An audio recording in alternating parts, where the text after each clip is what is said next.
Sometimes you are careful about the behavior you offer because you are aware that others are watching your behavior and they hold you to standards. Jerry and Esther receive a box every Saturday from the office, and in the box this Saturday was a speeding ticket for Esther. A camera had taken their picture and a picture of the license plate, which Esther thought she'd blurred sufficiently, but apparently not. In other words, you tend to want to modify your behavior if there are those who are watching and disapproving.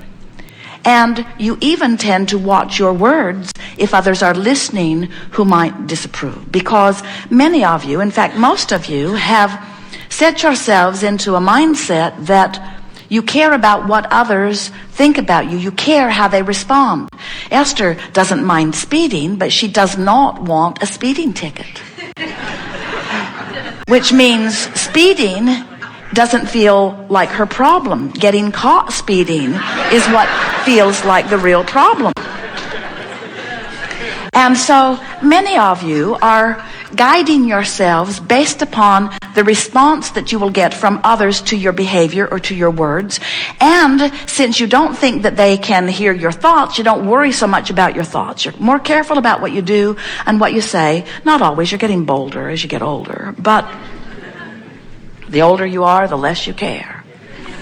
Because you come to realize that they're really not all on your side, or most of them, or hardly any of them anyway. But what we're wanting you to come to realize is that you are broadcasting and the universe is responding. And if instead of modifying your behavior or your words or your thoughts to what you think others' responses will be, if instead you are using the guidance system, which is the vibrational awareness between the two vibrational vantage points of you and you, then you will have guidance that you can really count on.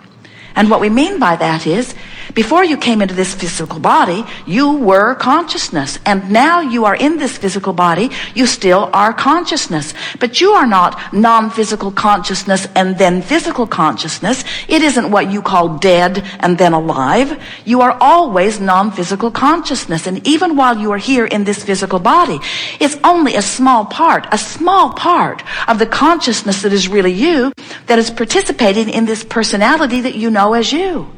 It's like there's you and there's you. And the you part of you is the eternal part of you that is gathering and expanding and knowing and loving. It's the best of all that you have lived, collected by that point of view. Some refer to that non-physical part of you as soul. We like to call it source. Some call it God. We like to call it all that is. In other words, this non-physical part of you that is expanding and evolving and becoming the joyful, loving, absolute understanding of worthiness being that you are, that part of you is active and alive within you at all times. And that's what you want to begin paying attention to. We don't want you to guard your words or your behavior because someone in your physical format may approve or disapprove. Although we know how nice it is to be appreciated and approved of.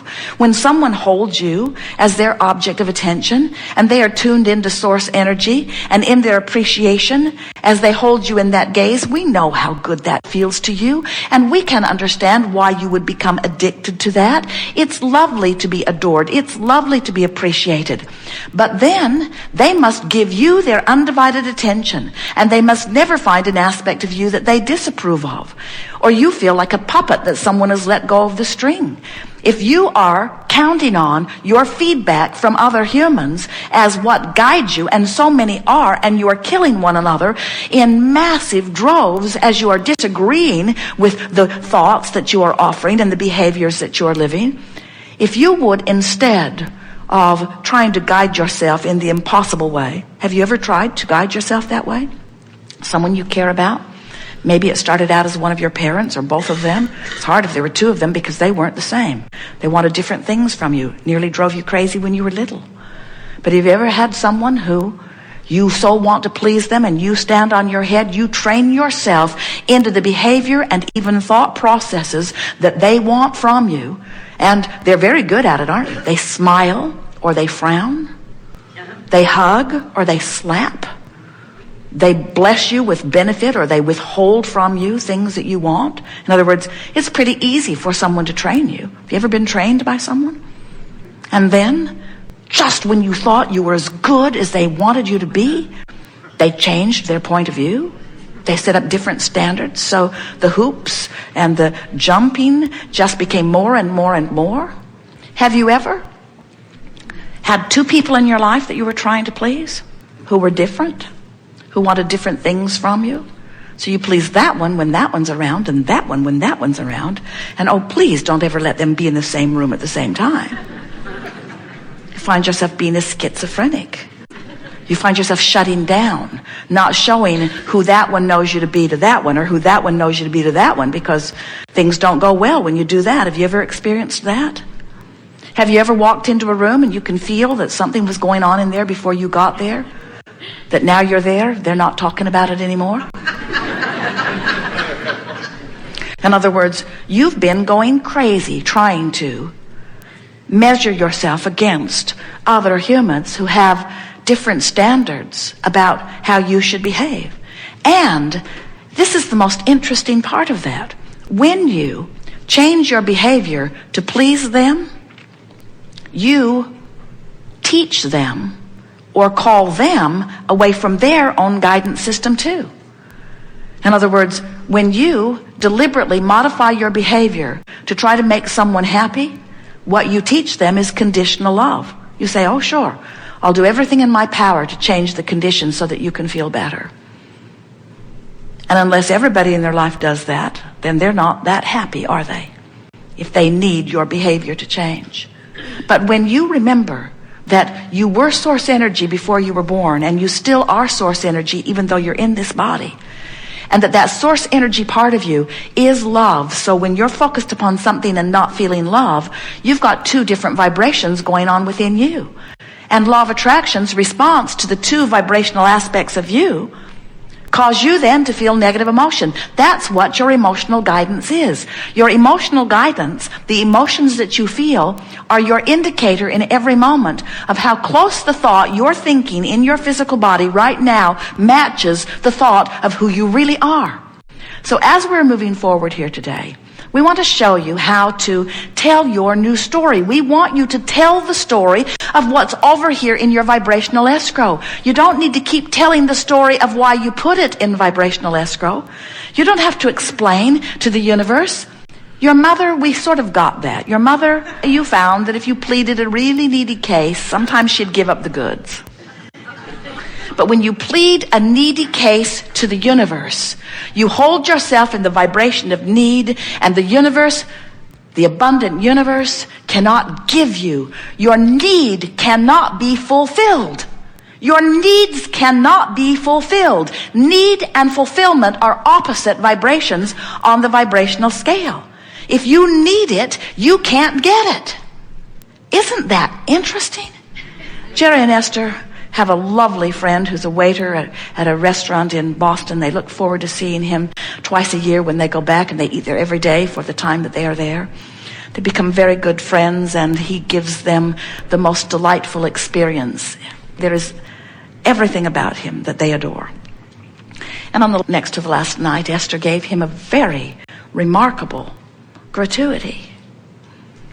And the next night, he said to them, I don't need that kind of gratuity from you. And Esther said, and if you did, we wouldn't give it to you. We never give out of need. We don't look around for lackful people. It defies the laws of the universe. When you are in your thriving, that's when you draw from us. The more someone thrives, the more we want to play. The more someone needs, the more invisible to us they are. When you are a vibrational match to thriving, you hook up with the other thrivers that law of attraction has amassed in your vibration. When you hook up with needers, You hold yourself apart from the thriving you've asked for, and law of attraction hooks you up with other needers. It's just law. It's just truth. It's just fact. It's just evidence of vibration.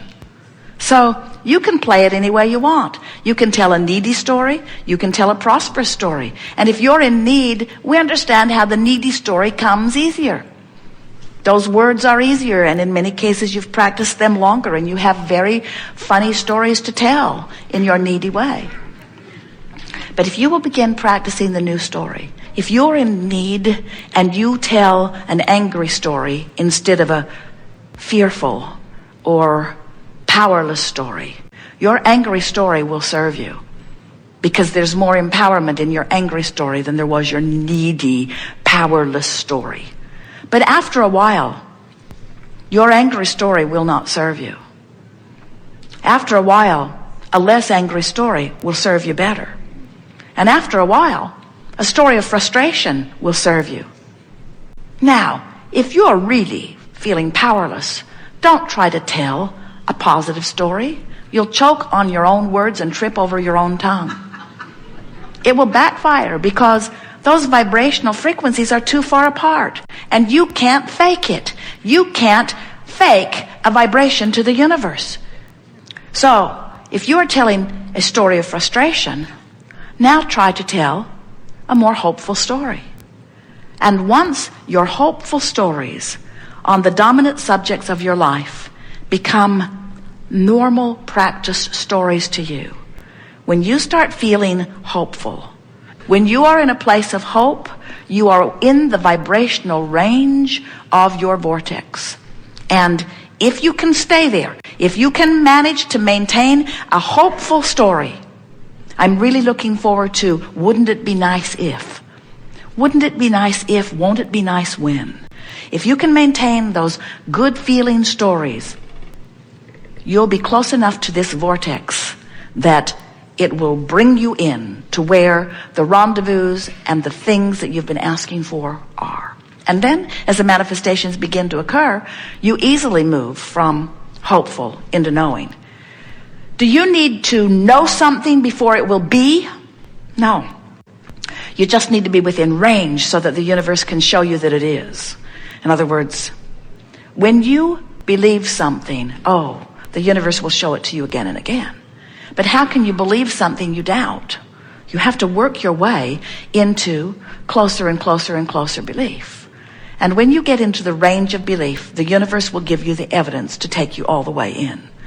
And once you begin hanging around in belief on those subjects, you will come to a place of knowing. You will know your power. You will know your value. You will know the well-being of this time-space reality. You will know the well-being of the eternal nature of that which you are. You will know the reason for your being. You will come to remember that you came forth not to fix things that are broken. You came forth to explore the environment, to make things that are better through the clarity of that which you are about. You are focusing mechanisms. You are creative genius. And you create through the stories you tell, through the thoughts you think, through the life you live, through the vibration that you offer. You have control of the vibration you offer because you have control of the thoughts you think. And you have control of the thoughts you think because you have the capacity to tell an improved story no matter what. You got to let go of the idea that you are a documentarian here describing the history of where you live. Many, in their quest for truth, in their quest for knowing what's really going on, they have demanded from you that you tell it like it is. Tell me the truth. Tell it like it is. Tell me where you've been, what you've been doing. Tell me where you are. And we say, don't do it. Don't do it. It will root you to the spot. Tell it like you want it to be. Tell it as it is becoming. Tell it as you've hoped for. Tell it as you've dreamed for. Tell it as it exists in reality, in vibrational escrow. Tell us where you're going. Tell us why you want to go there. Tell us what it will be like when you get there. Train yourself into the vibration that matches who you really are and what you really want. And let life in its real life manifested form reflect it back to you vividly.